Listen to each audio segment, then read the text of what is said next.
યમ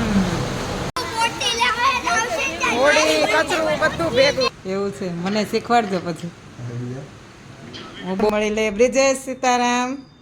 જય Shri Krishna. Welcome to our new blog. આજે છે તારીખ 4th જુલાઈ એન્ડ સેટરડે, એટલે કે કષ્ટભંજન દાદાનો દિવસ. આઈ હોપ કે તમને અમારા બ્લોગ ગમતા હશે. તો આ બ્લોગને તમારે ડેઈલી જોવા માટે અમારી ચેનલને લાઈક, કોમેન્ટ એન્ડ સબસ્ક્રાઈબ કરવાનું ના ભૂલતા. એન્ડ હા, આજે પણ આપણે એક નવી સવાર સાથે આપણો આ ડે કન્ટિન્યુ કરશું. અને આજે તો થોડા વાદળો દેખાય છે, મીન્સ કે આમ થોડું ખુલ્લું થયું હોય આકાશ એવું લાગે છે. એટલે ચાલો આજે પણ આપણે આ બ્લોગ કન્ટિન્યુ કરી દઈએ. હાઇજીન સ્પીડનું છે. જુઓ, કાલે મેં એમને એમ કીધું કે અહીંયા કપડાં સુકાતા નથી, પવન ઓછો આવે છે ને એટલે એણે અહીંયા જો સામેની બાજુ મને દોરી બાંધી દીધી. કોઈ પણ કામ હોય ને એ ઓન ધ સ્પોટ મને કરીને આપે, મીન્સ કે એનામાં શું જરા પણ આળસ જ નથી. આવા વ્યક્તિનું પણ ઘરમાં હોવું જરૂરી છે. મસ્ત હિંચકામાં બેસી ગયો છે. હમણાં એને છે ને હિંચકાનો બહુ ફીવર થઈ ગયો છે. દિવસ રાત બસ હિંચકા. અને આ બાજુ આપણે જિજ્ઞેશને મળી લઈએ. Jignesh, good morning. જય શ્રી કૃષ્ણ. કેમ છે હાથમાં હવે?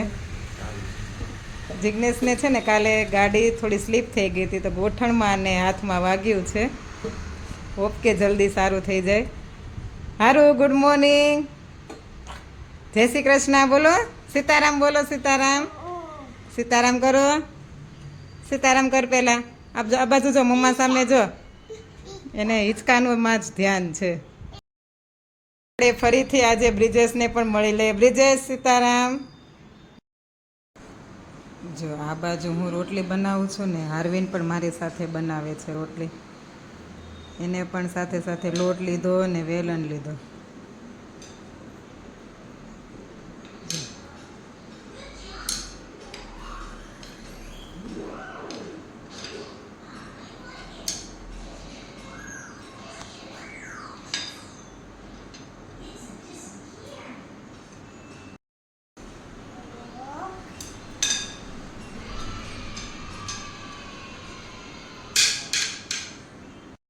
વાગી ગયા છે બપોરના 11:15 અને આપણે અહીંયા લંચ કરીને રેડી મૂકી દીધું છે. આજના આપણા મેનુમાં છે ગરમા ગરમ રોટલી, તુરિયાનું શાક, દહીં. આપણે શાક ઓછું ભાવે એટલે દહીં સાથે ખાશું. ગોળ છે અને છાશ એઝ યુઝ્યુઅલ. આજે કંઈ આપણે નવીનમાં કંઈ એડ કરેલું નથી. આવી ગયો છે લંચ કરવા માટે. અરવિંદ, તારે શું ખાવું છે? તારે શું શાક? બીજું રોટી, શાક, રોટી. બીજું આમાં શું પીવાનું? આમાં છાશ. કેવી લાગે છાશ? કેવી લાગે? હિંચકામાં બેસવાનું તો ખરું, પણ બાજુમાં બીજા એક લોકોને પણ બેસવાનું, એને હિંચકાવા માટે નહીં. એકલો ન બેસે. આપણે એમ કે હિંચકાવ.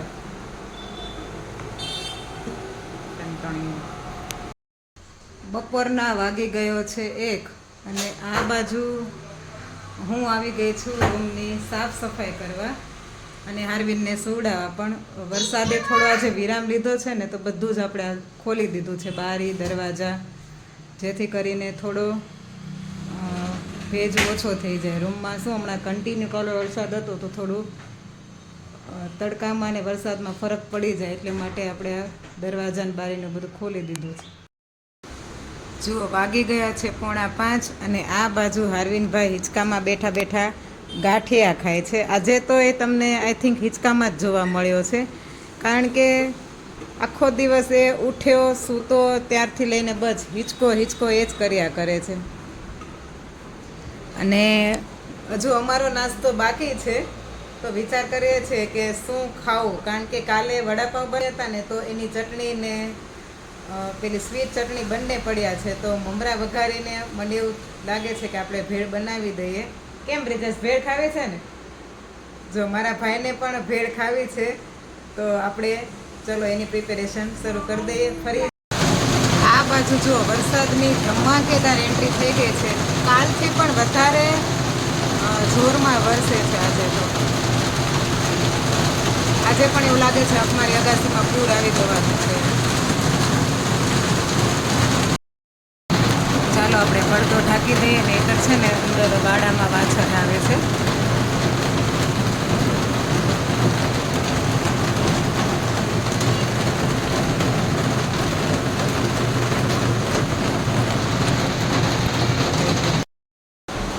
જુઓ મેં મમરા હમણાં જ વઘાર્યા છે તો એમાં મેં હળદર અને મીઠું એડ કરી દીધું હતું. વઘારેલા મમરા છે, ટામેટાં અને કાંદા, અને આ છે ખજૂર આંબલીની સ્વીટ ચટણી, અને આ ગ્રીન ચટણી, અને ઉપરથી આપણે ધાણા એડ કરી દઈશું. અને પેલો આમચૂર પાવડર પણ આપણે નાખી શકીએ, પણ જો આ ખજૂર આંબલીની ચટણી થોડી ખાટી મીઠી હોય ને તો એ ના નાખો તો પણ ચા લાગે છે.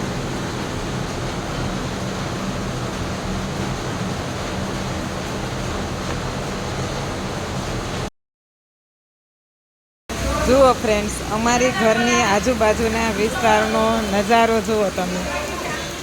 છે ને પૂર આવ્યો એવું લાગે ને. જો છોકરાની મજા આવી ગઈ છે રમવાની. પાણી ભરાયેલું જોઈને છે ને હરવિનભાઈનું મન ગળી ગયું, એટલે ક્યારનો મને કહેતો હતો નાઈ નાઈ નાઈ નાઈ. તો હું પછી એને છેડે થોડી વાર પાણીમાં નાવા આમ ગઈ. નાની નાની ઓડી જો હોડી કચરું બધું ભેગું છે.